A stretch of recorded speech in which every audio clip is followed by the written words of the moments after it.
এখানটা বাইরনের সময় এই গ্লাসটার মধ্যে ধাক্কা খাইয়া গ্লাসটারে ভেঙে গেল, তখন আর কেউ দেখলো না গ্লাসটা যে ভাঙছে। মসজিদে গ্লাস ভেঙে গেছে, আমার পা অনেকে পা কেটে গেছে, আমি আমার পায়ে কেটে গেছে, কথা নেই এই গ্লাসে ভরে গেছে মসজিদ। এটা তো আমরা কখনো মসজিদে দেখি না জীবনে। এইখানে মসজিদে নামাজের পর এরা বাইরেতেছে, নাসিরুল্লাহ সাহেব পাটোয়ারি সাহেব ওইখানটা বাড়িতে আছে, তার সাথে সবাই বাইরেছে, সবাই বাইরিয়া তারে ধাক্কাইয়া নিয়ে যাইতেছে এবং আরও মুসলিরা যারা আছে তারা ধাক্কাতে কী করতেছে, এরকম ওইখানটা বাইরনের সময় এই গ্লাসটার মধ্যে ধাক্কা খাইয়া গ্লাসটারে ভেঙে গেল, তখন আর কেউ দেখলো না গ্লাসটা যে ভাঙছে। অনেকজনে আহত হয়ে গেছে, অনেকজনের পাও কেটে গেছে, হাত কেটে গেছে, এগুলি তো কেউই কোনো করলো না, দেখলো না, না দেখে তারা চলে গেল। এই মসজিদের শৃঙ্খলা কি সেটা তারা করলো না আর কি, এই আর কি। না আমাদের জানান, আমি হইলাম সাধারণ খাদেম, আমাকে তার জানানোর কোনো ই নাই। এটা জানাইবো ইমাম সাহেব, মুয়াজ্জিম সাহেব, খতিব সাহেব হেও কাছে, আমাদের কাছে কোনো নাই। নামাজের আগে খুতবার আগে 6 মিনিট সে করছে, এই বক্তব্য দিছে। আমি একজন এই মসজিদের নিয়মিত মুসল্লি, আমি অরাজনৈতিক লোক, কিন্তু আমরা মসজিদে ডিসিপ্লিন ব্রেক হোক এটা আমরা কখনো চাই না। এটা ইমাম সাহেব যোগ্য, খতিব সাহেব অত্যন্ত যোগ্য লোক, ওনার বক্তব্য কথাবার্তা আমার পছন্দ, আমরা কেউ অসন্তুষ্ট না।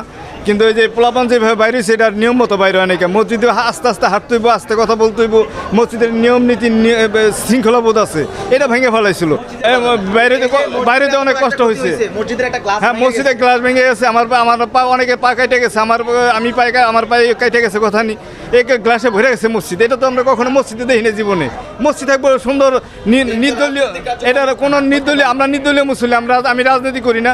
আমরা মসজিদে শান্তি চাই, শৃঙ্খলা ভালোবাসা চাই, আমরা মসজিদে এই অশান্তি চাই না কোনোদিন। আমরা চাই মসজিদ সুন্দরভাবে চলুক, ইমাম সাহেব, খতিব সাহেব সব যোগ্য লোক যারা আছে, আমরা যে কোনো অতিথি এলে তাদের অসম্মান করি না, কিন্তু আমরা এই অশান্তি আমরা পছন্দ করি না। এই যে একটা অশান্তি হলো, মসজিদে ভেঙে গেল, মসজিদে সুন্নাত নামাজ পড়তে পারি না, আমরা সুন্নাত নামাজ পড়া করে মসজিদে সিনেমা হল, মধ্যমিতা হল থেকে বাইরে হইতেছি, এরকম অবস্থা। মসজিদে সুন্নাত নামাজের পরিবেশ ছিল না, একেবারে ভেঙে গেছে মসজিদ। ওখানে আমি ছিলাম, ওখানে ধাক্কা দেখি, এখানে বাইরের বিশৃঙ্খলা করার জন্য কিছু লোক ঢুকছে আর কি, ঢুকার কারণে ধাক্কা দিচ্ছে। তো ওনার তো ডিসিপ্লিনের অভাব ছিল, ওনার কাছে সাধারণ মানুষ এখানে আসছে, ওনার জনপ্রিয় একটা লোক, ভালো মানে বিরোধীদের কথা বলে, মির্জা আব্বাস সাহেবের বিরুদ্ধে কথা বলছিল, নির্বাচন করছিল, তার কারণে অনেক লোকে আসছে, ইয়াং জেনারেশন তাকে খুব ভালোবাসে। বিশৃঙ্খলা হয়েছে ওইখানে অনেক লোক ছিল, তো আমি ওইখানে ছিলাম। এখানে ধাক্কা দেখি হওয়ার পর একটা লোক পড়ে গেছে জাতা খায়া গ্লাসটা ভেঙে গেছে আর কি। এখানে একজন উপরে রক্ত, একজন লোকের পা কাটছে।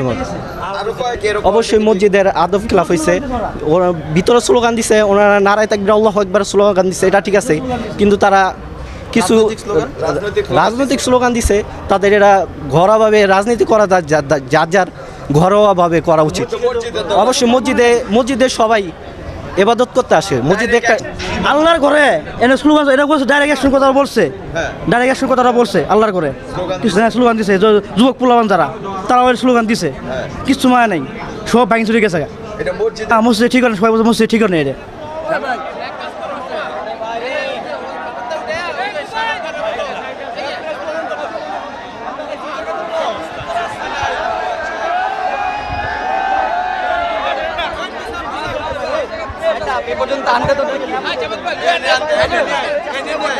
সময় দেন, 10টা মিনিট সময় দেন, 10টা মিনিট সময় দেন ভাই, নিয়ে আসেন ভাই, চাপেন